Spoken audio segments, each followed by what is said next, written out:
to Violetta. I know that you waited a while to sing Violetta. Was it emotional or technical or both that made you decide, okay, I'm ready? Yes.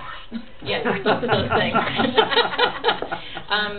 And also, you know, we had talked earlier, you and I, privately about the fact that the role of Violetta carries so much baggage with it, if you will, and so much history, in a good way, you know, but that there's a lot there, a lot that people know already about her, and beloved artists who have sung the role, and that's all wonderful, but it also, for a singer who's trying to sing the role for the first time, it's really scary, you know, it's you feel like you are going to be compared to this one and that one, and then will you measure up, and, you know, how in the world could you, and so so that sort of kept me from her for a while, but also I didn't think emotionally, psychologically, you know, I could sort of get my head around her early on, and technically too, I definitely needed some time to figure out how to sing, get through this huge role. So, and I wanted to do more than get through it. You know, I wanted to make a mark with it, and do something special with her, and do something unique.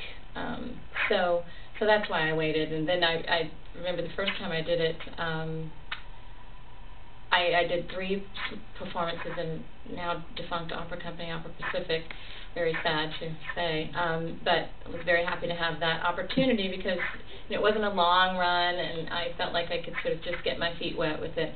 And I finished it, and I remember closing the score and putting it back on the shelf and thinking, I'll come back to that a little bit later. Yeah. So then I waited another, I don't know, 3 years, I think, before I did it again. And I thought, okay, now I'm ready to go. I think I can do it. That's really great. Somebody once said to me, and I do believe this, you know the Schumann song cycle, Frauen lieben und leben? Yes. By the time you understand it, you have no voice anymore? Yeah. You know? Right. Of course. So, I wanted to ask you about Violetta as a person. I think she's so fascinating to me. First of all, is Alfredo her one and only love, or do you think, when you think of her, do you think she had some little boyfriend back there, or this is it? This is it? If I recall correctly in the book, she did have someone before him that whom she loved, and but whom she sort of grew weary of after a while and left. But in the opera, we don't have that history, of course, and the way that I usually play is that, yes, he is her one true love. That, in fact, she doesn't really feel that she deserves or is allowed this real love. The love that she has experienced has been very superficial and about other things, and not sincere love. So I think for me it helps the story for him to be her one true love. That's a big Megillah, in other words. Yeah. Yeah. And then the other thing I wanted to ask you about that is, in the back of her mind, does she think, oh golly, somebody's going to come and wreck this, whether it would be Papa Germain or not, because she's so, I can't believe I got it. I mean, is she fatalistic in that sense? Maybe so, although I think he and their love change her life.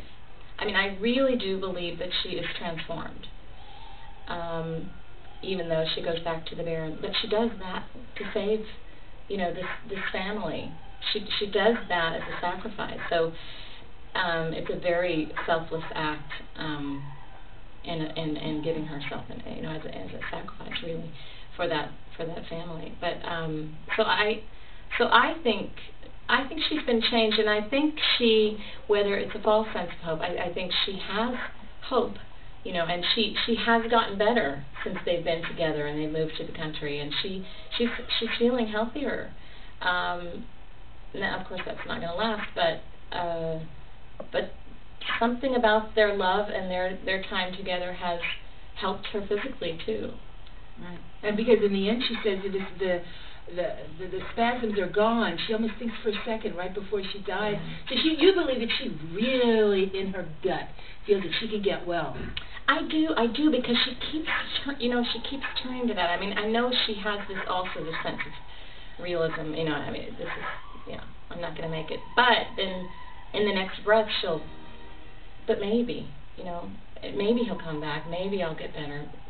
And when he does come back, maybe I'll get better. And she tries, let's get dressed and go to church and thank God. And she can't even do that, So it just keeps slapping her in the face, this illness.